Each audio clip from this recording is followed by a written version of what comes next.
Que tarefa, hein, gente? Bom dia, pessoal. Bom dia a todos. Mais uma vez, muito obrigada pela presença. É um prazer estar aqui. Obrigada ao time do IBRE pelo convite, pela oportunidade e pelo desafio de tratar um tema que é bastante árido e, ao mesmo tempo, tão cheio de oportunidades.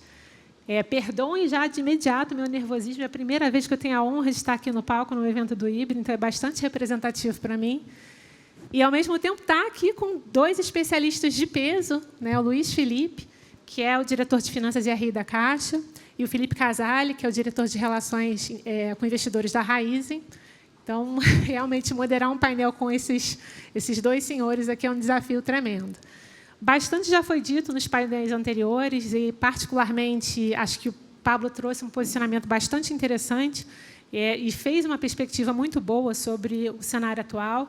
Inclusive, no meu discurso de introdução, eu fui bem mais moderada que ele, tentei me moderar um pouco mais, mas eu não vou me estender, não vou repetir muito do que já foi dito. Talvez só vá lembrar agora um pouquinho das palavras do João Pedro, no sentido de que toda crise, todo momento mais difícil, um cenário mais volátil, mais incertezas, também implicam oportunidades que podem ser melhor aproveitadas pelas companhias, que conseguem, de fato, trabalhar em alguns pilares estratégicos para conseguir otimizar a sua estrutura de custos. O painel anterior já trouxe bastante, né, dessa visão, quando falou um pouquinho de mercado de dívida, mas eu queria aproveitar para explorar um pouquinho mais com a experiência das companhias, duas grandes companhias, duas excelentes representantes aqui, para falar sobre o cenário e como é que vocês enxergam esses desafios e oportunidades, a experiência de vocês nessa conjuntura, por favor. Luiz Felipe, talvez você queira começar com uma cadeira dupla, fique à vontade. Tá bom, obrigado. Bom dia, pessoal. Bom dia. Antes de falar, eu queria aproveitar para agradecer a oportunidade de estar aqui, né, agradecer a Brasca e o IBRE, né, cumprimentar os meus colegas aqui nesse painel e falar um pouquinho, né, sobre a relevância da gente, né, enquanto empresa, de estar participando de um evento de relações com investidores. A Caixa, uma empresa pública, um grande banco de varejo no país, mas que se preocupa com a transparência e se preocupa com a aplicação das melhores práticas. Então, por esse motivo, né, numa jornada de implementação sucessiva aí de boas práticas relacionadas ao mercado de capitais, relacionadas a exigências eventualmente regulatórias de companhias abertas, somos associados do IBRE, né, e estamos aí nessa jornada com todos, enfim, prestando contas ao mercado e todos os stakeholders de uma maneira geral, com uma proximidade, né? E falar um pouco dessa visão de captação para a gente envolve um olhar multidisciplinar, né? A gente, na realidade, tem um papel, como você bem disse, né, eventualmente duplo, sobre a ótica de ajudar os nossos clientes numa captação numa melhor taxa, numa taxa mais acessível, considerando o comportamento, né, da economia e do funding de uma maneira geral, e também de olhar para a nossa estrutura de captação para ver a melhor oportunidade de mix para poder rodar as nossas operações, né? Então, quando a gente fala da Caixa, a gente está falando de um banco que administra 3,6 trilhões de ativos. A gente, se for olhar para ativos próprios, está falando de 2,1 trilhões. Então, falar sobre isso, né, e como ter uma estrutura adequada de passivos, né, de captação para dar sustentação aos nossos investimentos, às nossas operações, né, sempre vai ser um desafio e a gente está sempre buscando a melhor oportunidade. Então, enquanto banco, a gente tem a oportunidade de captações de uma forma geral via varejo, com produtos tradicionais de captação, que todos aqui conhecem, de aplicação, né, de clientes, mas também sobre um viés de atacado e mercado de capitais, a gente tem operações estruturadas no mercado de capitais, seja mercado local ou seja mercado internacional. Então, por exemplo, há 2 meses atrás, a gente fez uma captação internacional de 700 milhões de dólares de um instrumento financeiro ESG, label social, no mercado internacional. Então, falando com uma série de investidores aí de todos os continentes para poder, enfim, apresentar a Caixa, demonstrar, né, a nossa visão e conseguir, via essa... Até é interessante falar do painel anterior, né, muitos colegas falaram sobre isso, sobre a história, sobre como ter a transparência, sobre como se comunicar.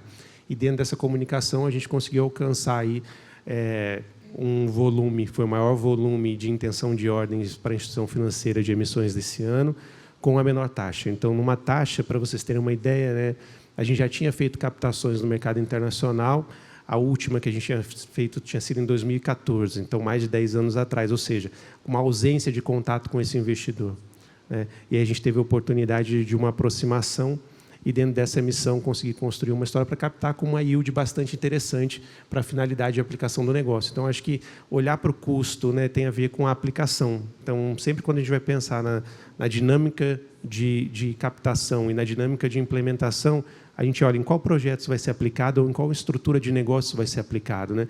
E tem que fazer sentido, dentro do nosso mix, maximizar as oportunidades de produto financeiro que você capta para poder fazer a aplicação dando um maior retorno possível. Então, acho que, em linhas gerais, é olhar para o investimento e para a necessidade da companhia, alocando os recursos de forma adequada, avaliando se, de fato, o projeto faz sentido ou não, né? Então, eventualmente, pode não ser o momento. Acho que o pessoal do painel anterior falou muito também sobre a condição da dívida, né?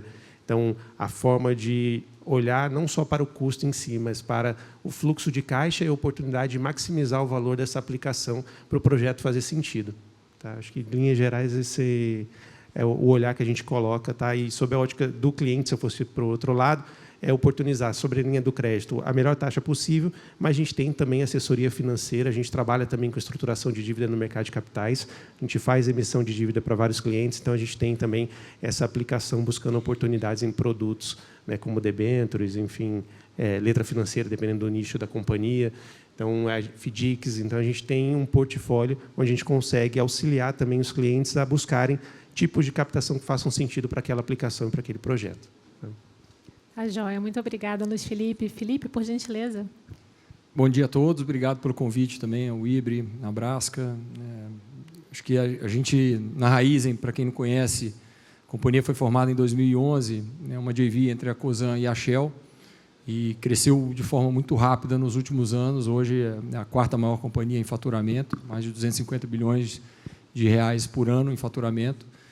E uma companhia que, depois do IPO em 2021, entrou num ciclo de crescimento muito forte. E, ao longo desses últimos 4, 5 anos, além de aquisições, projetos Greenfield, a gente teve que olhar, nesses últimos, diria, 8 a 10 meses, para quase que um turnaround da companhia, né? Sair de um molde de crescimento para um molde onde a gente consegue gerar mais valor para o acionista. Só que, para fazer isso, a gente entrou num nível, hoje, da estrutura de capital, onde a gente precisava fazer um alongamento da dívida e, obviamente, buscar uma redução desse custo de dívida. E isso, obviamente, não é trivial num cenário onde as taxas de juros saíram de um patamar de um dígito para 15% agora, né? Então, isso traz ainda mais desafios para essa agenda. E a Raizen, lá, quando a gente listou a companhia, ela tinha uma exposição muito pequena fora do Brasil no mercado de dívida, né? A gente tinha alguns CRAs emitidos, aliás, provavelmente a empresa que tem mais CRAs emitidos aqui no Brasil. A regulação mudou também, então limitou um pouco mais esse tipo de instrumento.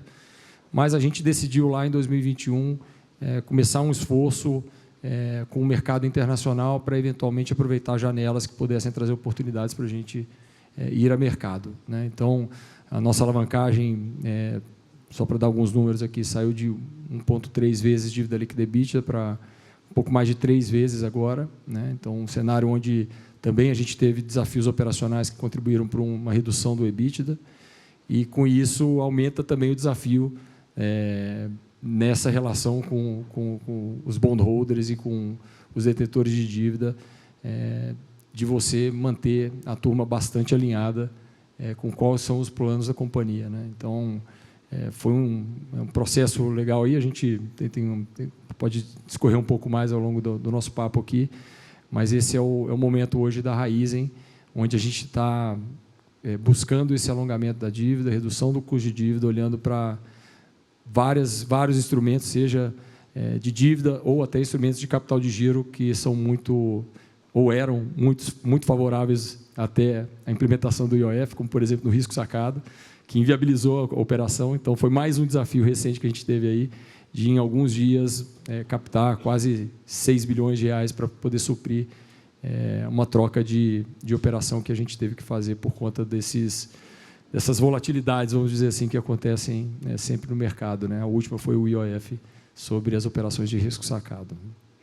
E quando você trata com diferentes fontes, né, de captação, explicar isso fora do Brasil ainda é um desafio adicional, né? Então, a gente já vai falar de comunicação, mas trazendo um pouquinho do desafio da Vale, acho que o próprio Luiz Felipe já trouxe um exemplo, né? A última vez que a Vale tinha emitido debêntures até ano passado foi em 2015.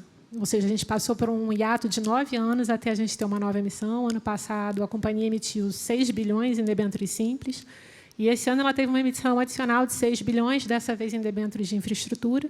E a gente está falando de 6 bilhões destinados para 3 projetos bastante significativos, né? 2 para tratar de investimentos especificamente nos 3 sistemas Norte, Sul e Sudeste, para as ferrovias de Ferro Carajás e Vitória Minas, e um que é o maior, né, na verdade, é para a construção da FICO. A Vale tem a responsabilidade para a construção de 380 quilômetros na Ferrovia de Integração Centro-Oeste, que é um item importantíssimo exatamente nas obrigações das concessões ferroviárias, né? E eu acho que a singularidade dessa debênture é exatamente a possibilidade de conseguir fazer essa captação com juros, com taxas, na verdade, né, reduzidas, descontadas em relação aos títulos de tesouro, exatamente pelo foco que essa emissão tem no desenvolvimento de projetos de investimento, que para o país e para a própria Vale são bastante importantes, né? Então, eu acho que esse é um exemplo bem bacana para trazer.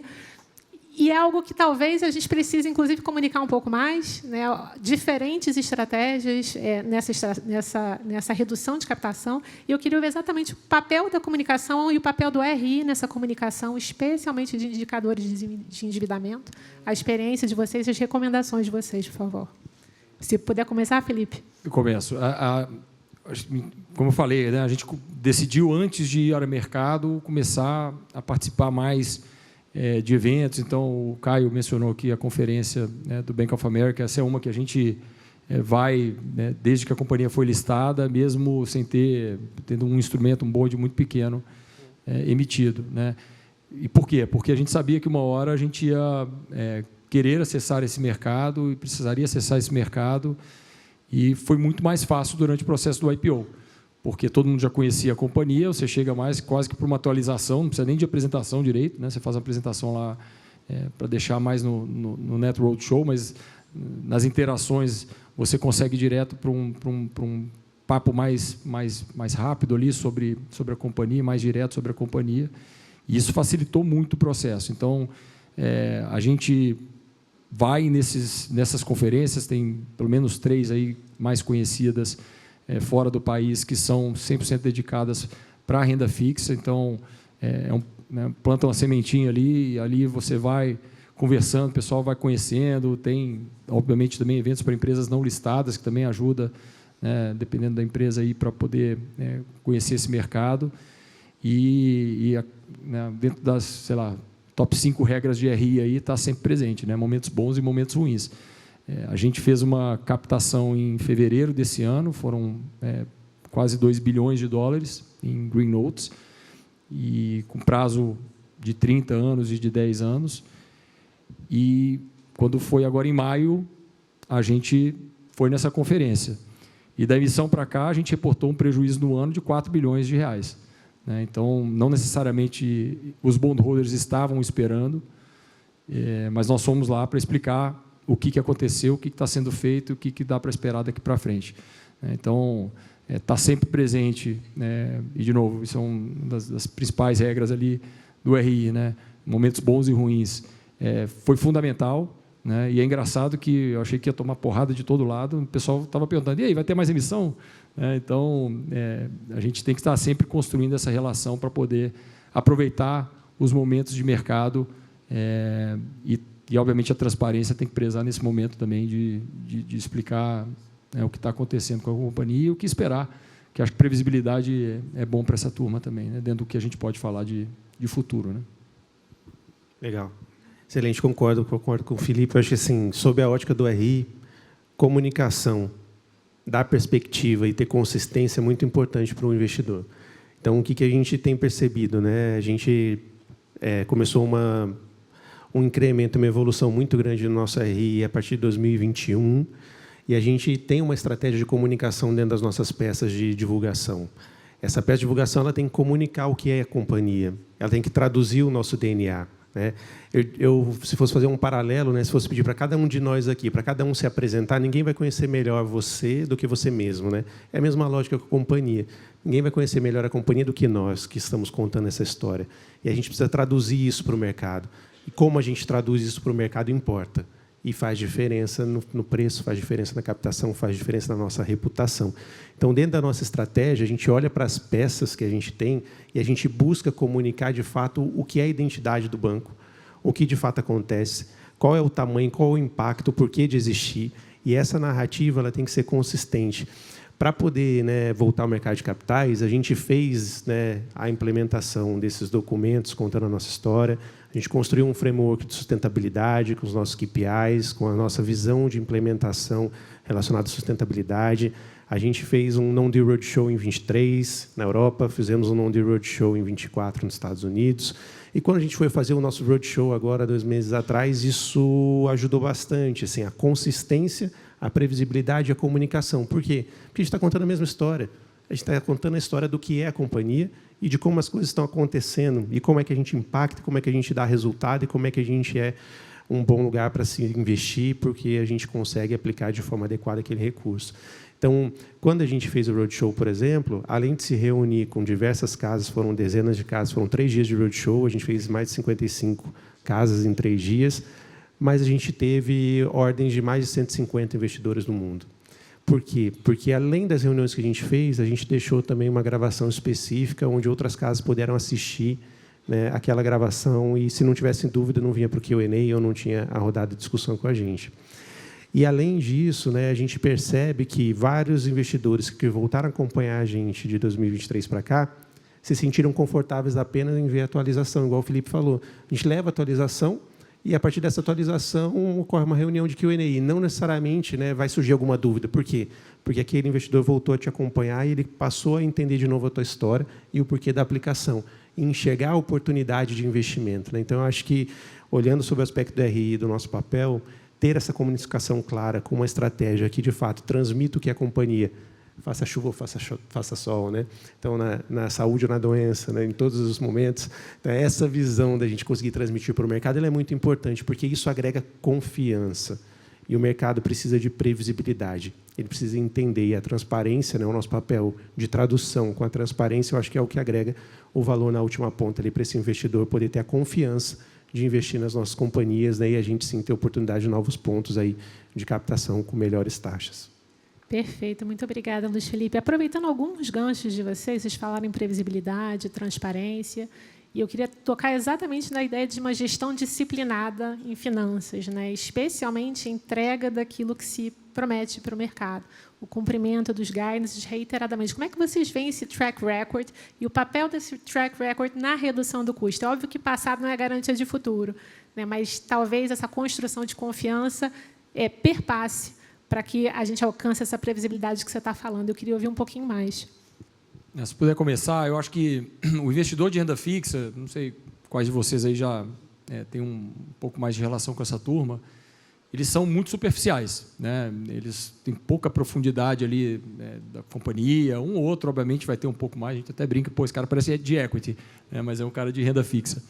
Então, quanto mais simples e direto a gente conseguir ser nas explicações e, obviamente, nos materiais, e aí não precisa inventar muito a roda, né? Você cria a Raizen, por exemplo, a gente tem um fact sheet lá ligado só para investidores de renda fixa. Tem o que o cara precisa saber: como é que está o rating, como é que está a evolução da alavancagem, né? Como é que está a composição da dívida entre moeda estrangeira e moeda local, como é que estão os swaps. Então, você consegue pescar ali o que são as perguntas, né, que sempre vêm, e aí você consegue montar um one page ali para o cara trimestralmente acessar, e às vezes ele não vai nem pegar seu release, ele vai ver ali um one page e com aquilo ali ele está satisfeito, né? Então, tem algumas formas da gente atender esse mercado também, para poder trazer um pouco mais de conforto para o investidor, que, de novo, tem uma profundidade um pouco menor que o de equity. A gente implementou esse ano na Raizen, e é sempre um dilema, guidance ou não guidance, né? Acho que outras empresas também devem ter isso, né? Divulgar ou não guidance. E esse ano a gente teve uma mudança de management profunda lá na companhia agora em novembro, e a gente conseguiu mudar o RI fez uma proposta diferenciada ali de mudar a forma como a gente provia o guidance, né?